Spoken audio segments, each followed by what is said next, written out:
warahmatullahi wabarakatuh. Perkenalkan, nama saya Selvi Sukmenti. Saya dari mahasiswa Akademik Keperawatan Husada Karya Jaya. Jadi di sini saya akan mempresentasikan tentang penyakit rabies untuk menyelesaikan tugas akhir semester saya. Nah, sebelum kita lanjut ke pembahasan yang lebih dalam, kita harus mengenali apa itu rabies ya. Nih, rabies itu atau disebut sebagai penyakit anjing gila adalah penyakit menular akut ya, yang akan menyerang susunan saraf pusat yang disebabkan oleh lisa virus ya.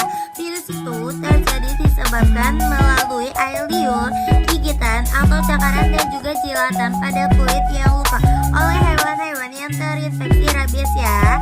Untuk hewan yang beresiko tinggi untuk menularkan rabies itu pada umumnya hewan-hewan yang seperti hewan liar yang peliharaannya itu yang tidak mendapatkan vaksin rabies. Contohnya itu seperti anjing, kelelawar, kucing maupun kera ya. Selanjutnya kita akan membahas epidemiologi penyakit rabies. Epidemiologi itu adalah pola penyebarannya ya. Di sini aku menjelaskan pola penyebaran rabies di Indonesia. Di Indonesia sendiri, untuk penyakit kasus rabies itu pada manusia berasal dari gigitan hewan anjing yang terinfeksi. Selain itu berasal dari kucing dan juga kera. Dari 34 provinsi di Indonesia, hanya 8 provinsi yang bebas dari rabies itu Kepulauan Riau, Bangka Belitung, Papua Barat, DKI Jakarta, Jawa Tengah, Yogyakarta dan juga Jawa Timur ya. Sedangkan 26 provinsi lainnya itu masih endemis rabies ya. Pada tahun data yang 2015 sampai 2019 itu menunjukkan kasus gigitan hewan yang menular rabies itu dilaporkan berjumlah 404.306 kasus dengan 544 kematian ya.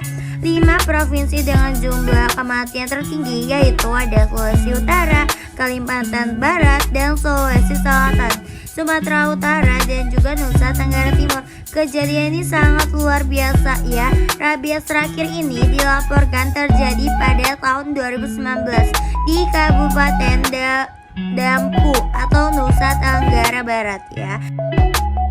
Kita membahas nih patogenis penyakit rabies tersebut ya. Patofisiologi atau patogenis rabies itu terdiri dari dua fase, yaitu masuknya virus ke dalam tubuh dan masuknya virus ke dalam otak.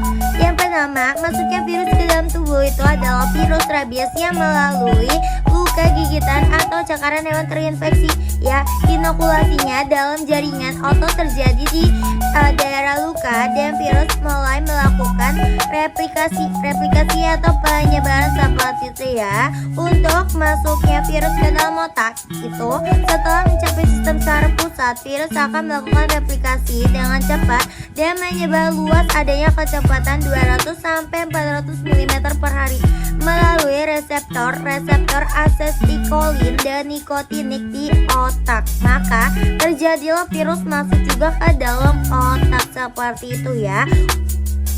Masa inkubasi penyakit rabies itu, masa inkubasi atau masuknya virus ke dalam tubuh itu atau hewan itu sampai menimbulkan gejala penyakit ya. Masa inkubasi pada hewan itu antara 3 sampai 8 minggu. Masa inkubasi kepada manusia itu bervariasi ya, biasanya 3 sampai 8 minggu, kadang-kadang 10 hari ya, 10 hari sampai 3 tahun, tetapi rata-rata masa inkubasi itu 2 sampai 18 minggu. Juga itu kita harus mengetahui bagaimana pertolongan pertama, pencegahan dan juga pemberantasan pada rabies ya. Untuk pertolongan pertama pada penderita rabies dapat dilakukan dengan cara-cara seperti ini ya. Yang pertama, mencuci gigitan hewan atau anjing dengan sabun atau deterjen di bawah air yang mengalir selama 10 hingga 15 menit. Untuk kedua, kakaknya bisa beri obat antiseptik pada luka gigitan seperti obat merah dan juga alkohol 70% dan lain sebagainya. Yang ketiga, jika tahapan yang pertama dan kedua itu tidak berhasil, coba hubungi rabies center untuk pertolongan selanjutnya ya. Contohnya itu media centernya ada dinas peternakan Provinsi Bali seperti itu ya. Untuk pencegahan dan pemberantasan rabies tersebut itu dapat dilakukan dengan memberikan vaksin kepada hewan peliharaan Anda ya setiap 1 tahun sekali, dan segera laporkan kepada ke puskesmas atau rumah sakit terdekat bila terkena gigitan oleh hewan yang tersangka itu terkena rabies untuk mendapatkan vaksin anti rabies atau VAR. Dan kita membahas diagnosis pada penyakit rabies ya. Diagnosis pada penyakit rabies itu ada dua, ada diagnosis pada hewan dan juga diagnosis pada manusia. Untuk diagnosis kepada hewan itu diagnosis rabies yang dapat ditegakkan setelah virus rabies terdeteksi dari bagian otak manapun yang terkena. Namun untuk menyingkirkan kemungkinannya rabies itu dapat dilihat dari tes yang mencakup jaringan dari setidaknya itu 2 lokasi di otak ya, sebaiknya batok otak dan juga otak kecil.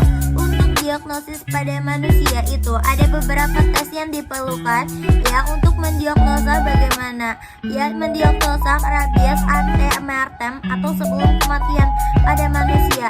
Tidak ada tes tunggal yang mencukup, soalnya pengujiannya dilakukan terhadap sampel air liur dan juga serum cairan tulang belakang dan biopsi kulit folikel rambut yang ditekuk. Jadi kita membahas pengendalian pada penyakit rabies ya. Bagaimana kita untuk mengendalikan penyakit rabies tersebut? Selain dengan vaksinasi, upaya strategis dengan pengendalian rabies yaitu dengan mengkontrol populasi rabies dengan cara sterilisasi HPR ya. Selanjutnya faktor penting lainnya itu dalam pengendalian rabies yaitu meningkatkan pengetahuan dan kesadaran masyarakat terhadap penyakit bahaya rabies, khususnya masyarakat yang memelihara HPR harus mengetahui tata cara memelihara hewan yang baik dengan tidak melepas liarkan HPR tersebut dan melakukan vaksinasi secara rutin.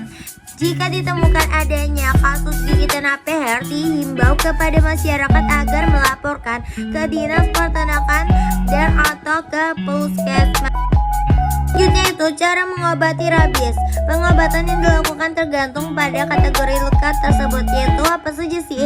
Yaitu kategori luka resiko rendah berupa pembersihan luka secara menyeluruh dengan cairan desinfektan. Yang kedua itu kategori luka resiko sedang, yaitu berupa pencucian luka dan vaksinasi rabies. Yang terakhir itu ada kategori luka tinggi yang berupa pencucian luka, vaksinasi rabies dan juga serum anti rabies seperti itu.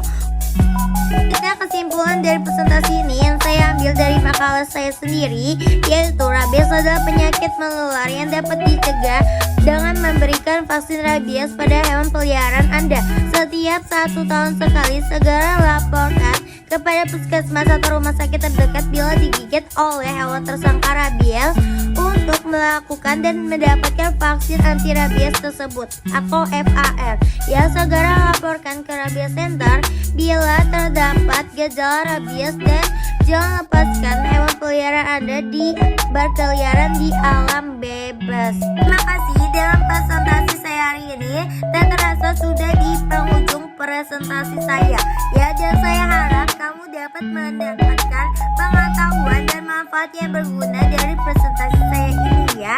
Mohon maaf bila ada kata kesalahan yang salah.